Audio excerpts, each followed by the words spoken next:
যেটা রিসার্চ করে বা কল্পনা করে, এই বিজ্ঞানের রিসার্চ কল্পনাও এখানে ফেল। কারণ বিজ্ঞানের যে আবিষ্কার গুলো হয়েছে, হয়তো ধরেন 50 বছর বা 60 বছর হয় বয়স, বিজ্ঞানের যে আবিষ্কার গুলো করছে, এই কোরআন তো আপনার 6000 বছর আগে এগুলো কথা বলে আসছে। তাই আমাদের আমাদের কাজ কি? আমরা কি কাজ করব? আল্লাহ তাআলার যে রহমত গুলো আমরা, আল্লাহ তাআলার যে নিয়ামত গুলো আমরা প্রতিনিয়ত নিচ্ছি, আমাদের কাজ কি?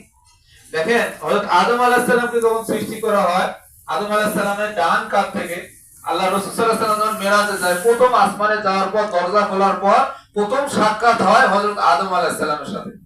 আদম আলাইহিস সালাম একবার ডান দিকে তাকায় হাসে, একবার বাম দিকে তাকায় কাঁদে।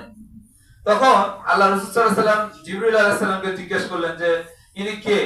তখন বলা হলো ইনি আদম আলাইহিস সালাম, ইনি মানব জাতির পিতা। বলা হয়েছে যে উনি কেন একদিকে একবার হাসে একবার কাঁদে? বলেছে ডান দিকে যেদিকে তাকায় এই লোকগুলো সম্পূর্ণ জান্নাতি, এই জন্য ডান দিকের লোকগুলোর দিকে তাকায় আর উনি হাসেন। আর বাম দিকে যখন তাকায় তখন এই লোকগুলো সম্পূর্ণ জাহান্নামী, এই লোকগুলোর দিকে তাকায় এবং কাঁদে, কারণ তারে তো সন্তান।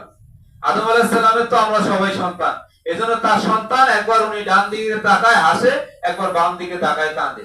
তাহলে আল্লাহ তাআলা একদল সৃষ্টি করছেন জান্নাতের জন্য, একদল সৃষ্টি করছেন জাহান্নামের জন্য। এখন যে লোকগুলো জান্নাতে যাবে তারা কিন্তু দুনিয়াতে যতই কষ্টের মধ্যে থাক, যতই ঝামেলার মধ্যে থাক, তারা আল্লাহর দ্বীনের কাজ করবে। আর যারা জাহান্নামে যাবে তারা দুনিয়ার মধ্যে যতই সুখ শান্তির মধ্যে অতিবাহিত করুক, দুনিয়ার মধ্যে যদি তাদের মধ্যে শরীরে একটা ফুলের টোকাও না পড়ে, দুনিয়ার মধ্যে কোনো একই নিম্ন পরিমাণ অসুবিধার মধ্যেও না থাকে, তাও ওই লোকগুলো জাহান্নামে যাবে।